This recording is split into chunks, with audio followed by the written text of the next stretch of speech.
안녕하세요, 양심중고차 이진영입니다. 자, 오늘 영상은 차본다입니다.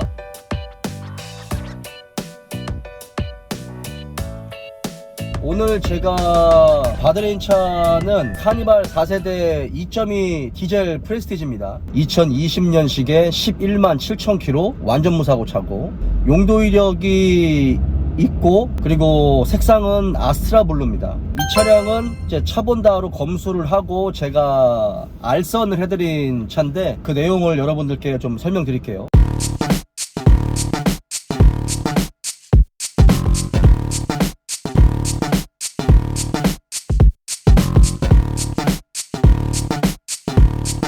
이 차를 소개하면, 고객님이 이제 저한테 카니발을 의뢰하셨는데 2천만원 전후로 해가지고 살 수 있는 카니발을 의뢰하셨어요. 그래서 사실은 처음에 더 뉴 카니발을 원하셨는데, 고객님이 원하시는 색상이 있었는데 그 색상들이 다 빠지고 없어가지고 가성비 있게 올뉴 카니발도 보여드리고 더 뉴 카니발도 보여드렸는데, 이게 썩 제 마음에 드는 매물이 없었어요. 그리고 제 마음에 든다라고 하면 고객님 마음에 좀 부족했었고, 왜냐면 올뉴 카니발이 이제 가성비가 좋은 매물이 있었는데 고객님은 이제 올뉴 카니발까지 이 연식을 내리고 싶지 않았던 거죠. 키로수도 한 20만 킬로 정도 됐는데 상태가 굉장히 좋았거든요. 가격도 저렴하고, 고객님 입장에서는 조금 더 연식이 좋고 조금 더 신형을 원하셨던 부분입니다. 그래서 제가 조심스럽게 한 2천만원 중반의 카니발 4세대를 보여드렸는데 모두가 만족할 수 있는 만족스러운 차가 선택이 된 거죠. 자, 카니발 4세대 여러분들이 아시는 것처럼 굉장히 많은 것들이 바뀐 차입니다. 그리고 카니발 중에서 가장 진보됐고 완성도가 높은 차라고 많이들 알고 있는 차죠. 카니발 4세대 같은 경우는 바뀐 것들이 좀 많이 있어요. 왜냐면 기존에 이제 3세대 카니발들, 올뉴 카니발, 더 뉴 카니발에서 파워트레인도 바뀌고 서브 프레임들도 바뀌고, 이제 뭔가 이제 바뀐 것들이 좀 많이 있죠. 차체 플랫폼도 좀 바뀌고, 그런 부분들이 좀 많이 개선된 그 차입니다. 먼저 이 차 같은 경우는 뭐 용도 이력이 있지만, 용도 이력이 있다라고 해서 렌트카 전용으로 자동차를 만드는 게 아니잖아요. 그렇기 때문에 사실은 이 차의 지금 현재 상태와 보험 이력, 용도 이력은 아주 크게 예민하게 받아들이실 필요는 없습니다. 왜냐면 이제 전 차주의 관리에 따라서 이게 차 상태가 달라지는 부분이기 때문에, 사실은 뭐 키로수가 좀 더 짧아도 험하게 타거나 차 상태가 안 좋은 경우들도 있고, 오히려 키로수가 좀 있어도 차 상태가 더 양호한 것들도 있고, 그렇죠. 지금 이 차 같은 경우는 2천만원 중반에 살 수 있었던 이유는 프레스티지라는 옵션과 그 다음에 이 차의 색상이 아스트라 블루거든요. 이게 원래 이제 4세대 카니발의 시그니처 색깔이긴 하지만 많은 분들이 선호하는 이런 뭐 화이트나 블랙 계통의 색깔은 아니다 보니까 거기에서도 좀 더 감가가 됐겠죠. 그런 부분들을 고객님은 양보를 하셨기 때문에 굉장히 가성비가 좋게 이 4세대 카니발을 사실 수가 있는 겁니다. 그리고 고객님이 딱 원하는 옵션, 딱 프레스티지 정도의 등급을 원하셨는데 정말 딱 떨어지게 맞는 조건의 차를 구하셨어요. 그렇게 만족할 수 있는 차가 중고차에서는 쉽지는 않지만, 이번 케이스는 너무나도 원하는 가격에 원하는 옵션의 차를 사셨습니다. 차 상태는 굉장히 양호했어요. 이게 이제 키로수가 뭐 1년에 한 3만 킬로 정도? 그래서 장거리만 운전했었던 차 같고, 실내 상태도 굉장히 양호했고, 외관도 굉장히 깨끗했고, 앞타이어는 대신에 정말 알뜰하게 잘 탔었어요. 그래서 앞타이어는 바로 교환을 하셔야 될 정도로. 그리고 뭐 옵션 같은 경우도 사실은 뭐 기본적인 옵션들은 다 있어요. 근데 이제 좀 아쉬운 거는 1열 시트에 전동 시트 없는 거, 그 다음에 하이패스가 들어가지 않는 거라든지, 아니면 그냥 내비게이션이 빠져있는 이 부분. 근데 내비게이션 같은 경우는 뭐 그냥 휴대폰으로 쓰는 게 더 좋을 수 있으니까 그런 부분들은 충분히 양보할 수 있는 부분이었고, 공조장치 같은 경우는 이제 프로토가 아니고 다이얼 방식이거든요. 근데 오히려 고객님은 그거를 또 선호하셨어요. 가격도 가격이고 오히려 그게 더 자기는 더 좋다라고 말씀을 하셔가지고, 프레스티지 같은 경우는 뭐 기본적으로 열선이나 그 다음에 통풍 시트까지 다 들어있잖아요. 지금 이 차 같은 경우는 2열 시트에 열선이랑 통풍도 들어가 있고, 그러다 보니까 뭔가 부족하지 않은 그런 부분들, 그리고 이제 스마트 크루즈 컨트롤도 되고, 그런 부분들이 그래도 기본 이상의 사양이 들어가 있는 부분이죠. 그래서 4세대 카니발에서는 뭐 굉장히 양호한 그런 옵션이다 라고 말씀드릴 수 있습니다. 4세대 플랫폼에서 가장 크게 달라진 점은 엔진이 좀 개선됐죠. 스마트 스트림 D 2.2R 엔진이 들어갑니다. 어차피 2.0이나 2.2는 똑같은 디젤 R 엔진인데 유로 6에 대응하는 개선된 그런 엔진이 들어간 거죠. 그리고 현대파워텍 8단 미션이 들어가 있고, 그 다음에 많이 바뀐 게 전체적인 주요 골격이 바뀌었어요. 3세대 플랫폼이 들어갑니다. N3 플랫폼이 들어가는데 기존에 있었던 N2 플랫폼에서 이제 많은 것들이 개선된 3세대 플랫폼 전륜 N3 플랫폼이 들어가죠. 아무래도 N3 플랫폼 같은 경우는 기본적으로 이제 2020년식 이후에 나왔었던 그런 차들에 적용이 되다 보니까 아무래도 비교적 정말 최신 플랫폼이고, N2 플랫폼과 다르게 이제 뭐 초고장력 강판의 비율이 높아졌고 핫스탬핑 공법으로 사용했다라고 해가지고 뭔가 차체의 강성이 한 10% 이상 조금 더 개선됐다. 그리고 전체 총 중량이 좀 많이 가벼워졌다. 뭐 이런 부분들이 좀 있죠. 근데 이제 많은 분들은 아시겠지만 사실 N3 플랫폼이 완전히 바뀐, 처음부터 다시 설계된 그런 플랫폼은 아니에요. 기존에 있었던 N2 플랫폼을 개선한 개량된 플랫폼이 N3 플랫폼입니다. 밑에 있는 이제 그 플로우 패널 있죠? 바닥에 있는 그 플로우 패널은 그대로 사용을 하고 전면부하고 후면부를 많이 개선한 플랫폼이 N3 플랫폼입니다. 기존 N2 플랫폼보다는 이제 스몰 오버랩 충돌 테스트에서 조금 더 가능성을 확보하는 그런 부분이겠죠. 예전에 우리가 자동차의 충돌 테스트를 했을 때는 전면부, 측면부 뭐 이런 부분들을 했는데 점점 오버랩 충돌을 하기 시작했잖아요. 자동차 본네트 반을 나눠서 그 반을 나눈 부분으로 그 측면 충돌을 했는데, 지금은 거기서 더 가혹한 조건으로 충돌 테스트를 하죠. 자동차 본네트를 반으로 나눠서 반으로 나눈 부분에서 또 반을 나눠서 완전히 스몰 오버랩 충돌 테스트를 하는 그 부분을 대응할 수 있는 차체다. 그런 게 이제 3세대 플랫폼입니다. 굉장히 차가 넓어졌고 뭐 전장, 전폭, 전고가 굉장히 좀 많이 좀 커져서 실내의 거주성이라든지 쾌적함이라든지 이런 것들이 이 3세대 카니발하고 완전히 달라진 그런 부분이에요. 특별히 뭐 달라진 거는 엔진에서는 뭐 기본적인 건 R 엔진이 맞는데 레이아웃이 조금 바뀌었고요. 기본적으로 이제 부품들의 어떤 구성들이나 레이아웃이 좀 달라졌고, 가장 크게 달라진 거는 이제 타이밍 벨트 타입으로 바뀌었어요. 기존 R 엔진은 타이밍 체인 방식이었죠.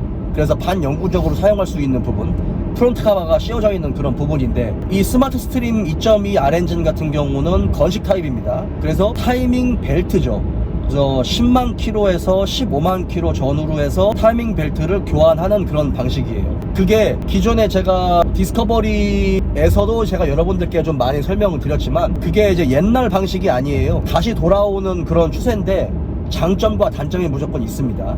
이 차 같은 경우는 이제 타이밍 벨트 타입이다 보니까 타이밍 벨트를 교환을 해야 돼요. 그래서 텐션 베어링 뭐 2개, 아이들링 베어링 2개, 그 다음에 워터 펌프 시작해서 겉벨트와 타이밍 벨트 요거까지 한 세트로 이렇게 구성이 되어 있는데, 이게 저렴하면 한 35만원에서 한 45만원 정도면은 그 세트를 교환하실 수 있고, 그 다음에 장점이 고객님한테도 말씀드렸지만 타이밍 벨트 타입은 내가 타이밍 벨트를 교환해야 된다라는 거를 인식을 하고 있다 보니까 타이밍 벨트를 교환을 할 때 주변 부품을 예방 정비를 할 수 있다는 장점이 있어요. 그래서 장기적으로 봤을 때는 타이밍 벨트 타입이 더 내구성 좋게 오랫동안 자동차를 탈 수 있다는 장점도 있습니다. 근데 타이밍 체인은요, 타이밍 이 벨트 자체가 체인으로 되어 있다 보니까 사람들 인식이 그냥 얘는 반영구적으로 쓸 수 있다라고 생각을 해요. 오일 관리를 더 잘해야 되거든요. 근데 그런 부분에서 주변 부품들, 워터펌프, 각종 베어링, 벨트, 겉벨트, 뭐 서머셋 같은 이런 주변 부품들을 교환하지 않고 같이 그냥 반영구적으로 타다가 아예 그 부품들이 망가져 버리는 그런 경우에 엔진에 치명적인 손상이 발생하는 경우들도 있어요. 엔진오일 관리를 잘 못했을 때. 그런 부분에 장단점이 물론 있는 거죠. 제 개인적으로는 타이밍 벨트 타입이 어떤 면에서는 굉장히 좋다라고 생각을 해요. 그리고 이 차는 굉장히 정숙합니다. 벨트 타입이 체인 타입보다 굉장히 정숙해요. 그래서 이 차를 타보면 같은 R엔진인데도 타이밍 체인보다 엔진의 소음이 훨씬 덜하고, 대신에 벨트 특유의 고무 벨트 타입 소리가 나요. 정숙한데 쌩쌩거리는 그런 소리가 들려요. 그거는 벨트 타입들이 약간 그런 고무 벨트에서 나는 어떤 그런 쌩쌩하는 그런 소리가 나거든요. 이제 그런 부분들은 이 차의 특징적인 부분입니다. 하나 또 바뀐 게 이제 서브 프레임이죠. 서브 프레임이 이제 우물정 서브 프레임으로 바뀌었어요. 그 전에 이제 3세대 카니발들, 올류 카니발이나 더뉴 카니발 같은 경우는 H형 서브 프레임이었죠. 그래서 앞쪽에 전판넬이 없었습니다. 전판넬이 그냥 딱 플라스틱으로 돼 있었는데, 지금 이 차 같은 경우는 이제 기존의 우물정 서브 프레임으로 완전히 바뀌었어요. 아까 말한 그 충돌 테스트라든지 그런 부분에서 조금 더 가능성을 확보할 수 있다. 우물정 서브 프레임 같은 경우는 이제 공차 중량이 늘어난다라는 단점은 있는데 아주 구형 방식이잖아요. 그래서 처음에는 자동차의 공차 중량을 줄이기 위해서 현대 기아에서 우물정 서브 프레임을 버리고 H형 서브 프레임으로 바꿨는데, 지금은 우물정 서브 프레임으로 완전히 바뀌는 그런 추세죠.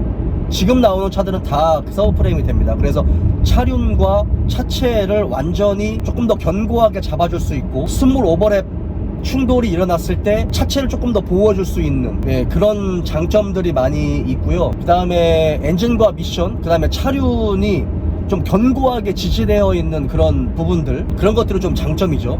그러니까 4세대 카니발부터는 그 부분이 바뀌었습니다. 특히 이 차 같은 경우 또 달라진 부분은 브레이크 시스템이 약간 개선이 됐는데, 기존의 올류 카니발과 더뉴 카니발 같은 경우는 앞에 프론트 디스크 벨 하우징이 일반 차들이랑 좀 비슷했어요. 근데 이제 4세대 카니발로 와서는 벨 하우징이 바뀌었어요. 브레이크 디스크 벨 하우징이 똑같은 이제 벤틀레이티드 타입이기는 하겠지만 조금 더 냉각이 잘 되는 타입으로 바뀌었습니다. 그래서 조금 더 브레이크 디스크의 열이 조금 더 잘 빠져나갈 수 있게, 냉각이 조금 더 빨리 될 수 있게 방식으로 바뀌었어요. 그게 조금 인상적이고요. 그게 바뀌었다고 해서 브레이크 성능이 아주 좋아졌다라고 말할 수는 없겠지만, 차후에 뭐 브레이크 디스크의 런아웃이라든지 브레이크가 너무 열을 먹어가지고 떨리는 현상이 일어나는 그런 현상들을 그래도 조금 더 개선됐다라고 말할 수는 있겠죠. 그 부분은 조금 인상적이에요. 앞뒤 서스펜션은 똑같습니다. 뒤쪽은 멀티링크고 앞쪽은 이제 맥퍼슨 스트럿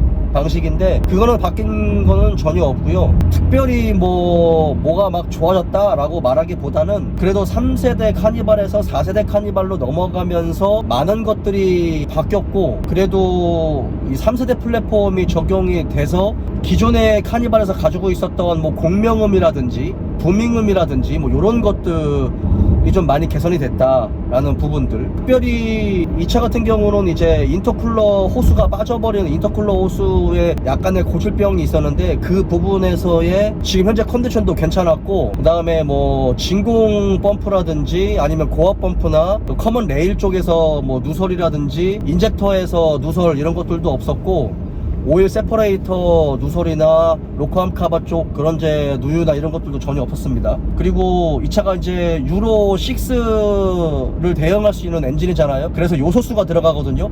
요소수는 무조건 좋은 걸 써야 된다라는 걸 고객님한테 말씀드렸어요. 요소수 타입은 너무 싼 걸 쓰면 결정화가 생기고, 요게 인젝터를 막아버리면 굉장히 큰 돈이 들어갈 수 있다. 그래서 정말 좋은 요소수를 넣으셔라 라고 말씀을 드렸고, 요소수 인젝터 쪽에 결정은 전혀 없었습니다. 지금 현재 상태는 그래요. EGR 쿨러 쪽이나 EGR 밸브 쪽에 누수라든지 이런 것들도 전혀 없었고, 터보차저에 그 오일을 공급하는 인, 아웃 라인 쪽에 뭐 누유나 이런 것들도 전혀 없었습니다. 시운전했을 때 느낌도 굉장히 부드러웠고 정숙했어요. 유독 정숙했었던 이유는 같은 R엔진이지만 이게 타이밍 벨트 타입으로 바뀌면서 조금 더 푹신푹신하고 정숙성이 있는 건 확실히 차이가 많이 납니다.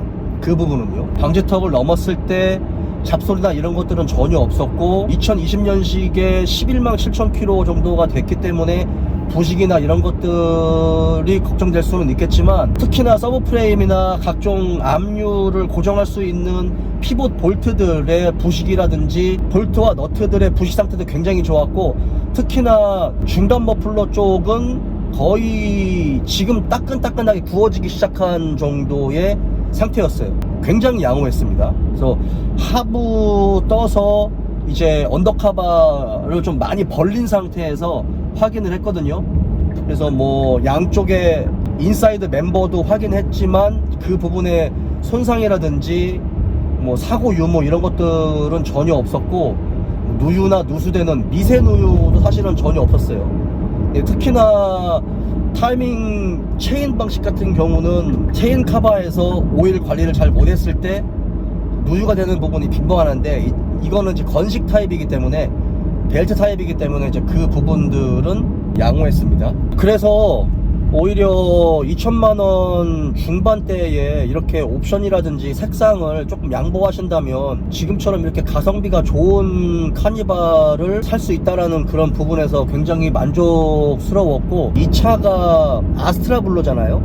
그러다 보니까 많이 선호하는 색깔은 아니에요. 그런 것들에 대한 부분만 좀 양보하신다면 굉장히 가성비 넘치는 차를 사실 수 있지 않을까. 실제로 보다 보면 차 색깔도 굉장히 예쁘더라고요. 올류 카니발, 뭐 더뉴 카니발, 이 카니발 4세대 전체적으로 굉장히 많은 차를 보여드렸고, 각 차량의 특징적인 부분들이나 지금 현재 상태도 자세하게 설명을 드렸습니다. 그리고 나서 제가 이 차를 알선을 해드렸고 고객님이 선택을 하셨죠. 오늘 차본다 알선은 카니발 4세대입니다.